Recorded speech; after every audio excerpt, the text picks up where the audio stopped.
Hello students, आज के video में हम पढ़ेंगे गृह विज्ञान के वेरी मोस्ट इम्पोर्टेंट क्वेश्चन।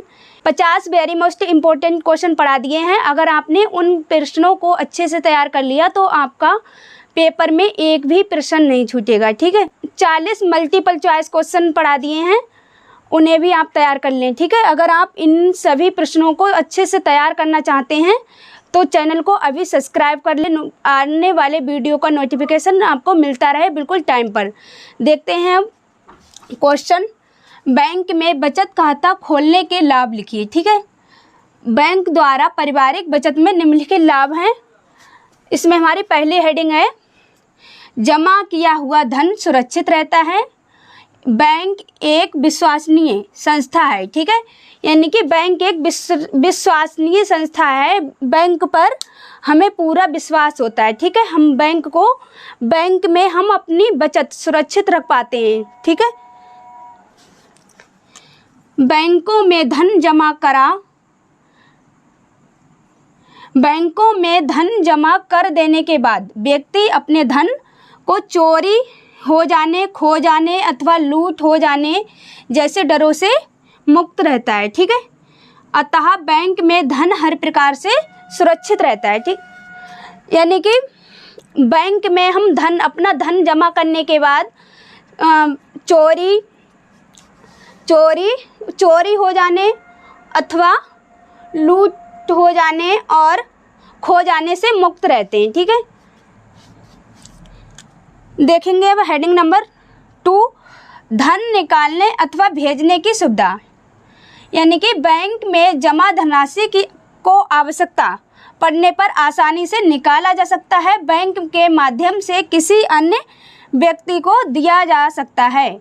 यानी कि बैंक से हम ज़रूरत पड़ने पर अपनी धनराशि निकाल सकते हैं, है ना, निकाल सकते हैं और दूसरे को ट्रांसफ़र, यानी कि दूर बैठे व्यक्ति को हम आसानी से ट्रांसफ़र कर सकते हैं। ठीक है, इतना समझ गए होंगे। देखेंगे अब हम हेडिंग नंबर 3, पारिवारिक बचत देश के विकास कार्यों में लगाई जाती है। ठीक है, यानी कि परिवार की बचत देश के विकास के कार्यों में लगाई जाती है। बैंकों के द्वारा अल्प पारिवारिक बचतें इकट्ठी होकर बड़ी धनराशि बन जाती हैं।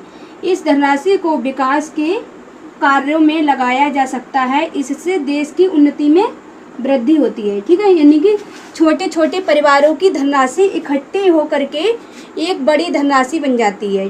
ठीक है, उससे क्या होता है, देश के विकास के कार्यों में लगाया जा सकता है, जिससे कि देश की उन्नति में वृद्धि होगी। ठीक है, देखेंगे हेडिंग नंबर 4, ब्याज की प्राप्ति।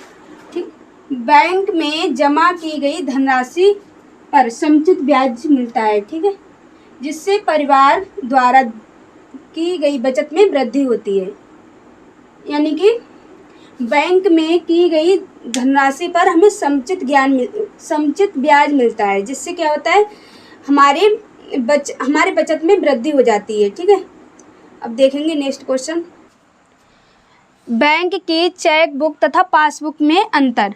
बैंक द्वारा दी जाने वाली चेक बुक चेकों की पुस्तिका होती है। ठीक है, चेक द्वारा बैंकों से धन निकाला जाता है।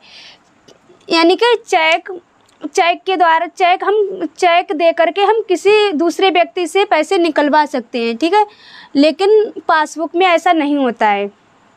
पासबुक में खातादार खुद जाता है पैसे निकालने के लिए। ठीक है, अपना धन निकालने के लिए खुद जाता है, लेकिन चेक बुक में हम अपना चेक खुद भर के दूसरे से निकलवा सकते हैं। ठीक है, यही अब देखेंगे, बैंक द्वारा दी जाने वाली पासबुक एक विवरण पुस्तिका है जिसमें हमारे खाते की संपूर्ण जानकारी होती है। ठीक है, यानी कि बैंक द्वारा दी जाने वाली एक विवरण पुस्तिका है जिसमें हमारे खाते की संपूर्ण जानकारी होती है, यानी कि सभी जानकारी होती है। ठीक है, यह प्रश्न 2 तरह से पूछा जा सकता है, यानी कि बैंक की चेकबुक क्या है। ठीक है, तो हमें इतना लिखना है।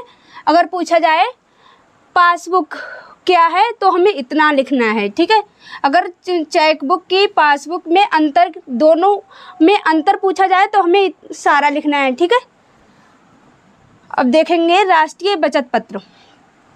राष्ट्रीय बचत पत्र डाकघर द्वारा चलाई गई महत्वपूर्ण योजना है। इस योजना के अंतर्गत 5 से 10 वर्ष के लिए धन जमा करना होता है। इस योजना में आयकर में छूट का प्रावधान होता है।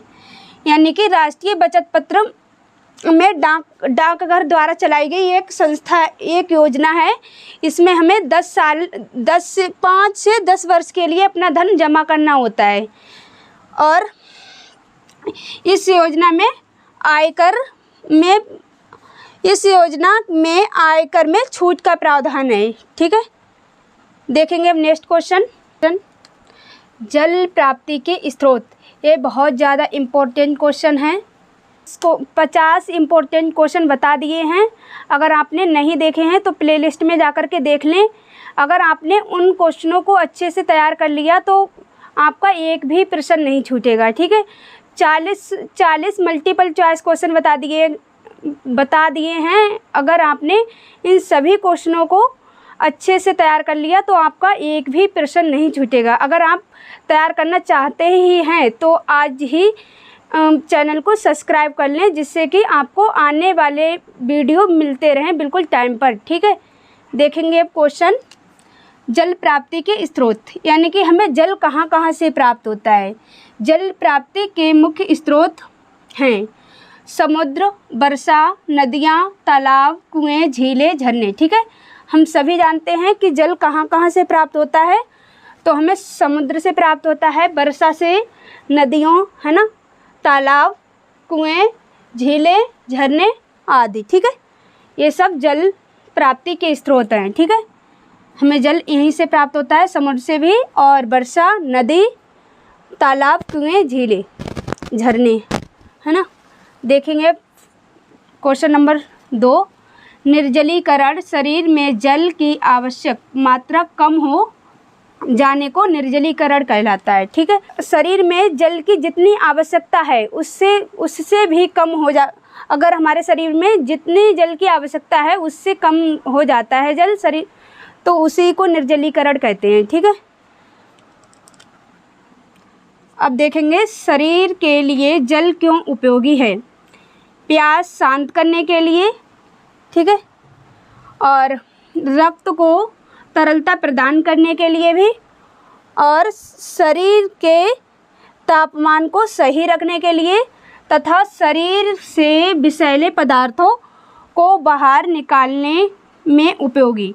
यानी कि सभी जानते हैं जल, यानी कि प्यास शांत करने के लिए भी जल उपयोगी है, और रक्त को तरलता प्रदान करने के लिए, यानी कि रक्त को तरलता का मतलब होता है पतला बनाने के लिए। ठीक है, तथा शरीर के तापमान को सही रखने के लिए, तथा शरीर से विषैले पदार्थों को बाहर निकालने में उपयोगी। यानी कि शरीर से पसीने के रूप में विषैले पदार्थ निकलते हैं, है ना। आई होप इतना तो आप समझ ही गए होंगे। आपको हमारी ये वीडियो पसंद आई होगी। अगर पसंद आई हो तो लाइक, शेयर, सब्सक्राइब करना बिल्कुल ना भूलें। Thank you.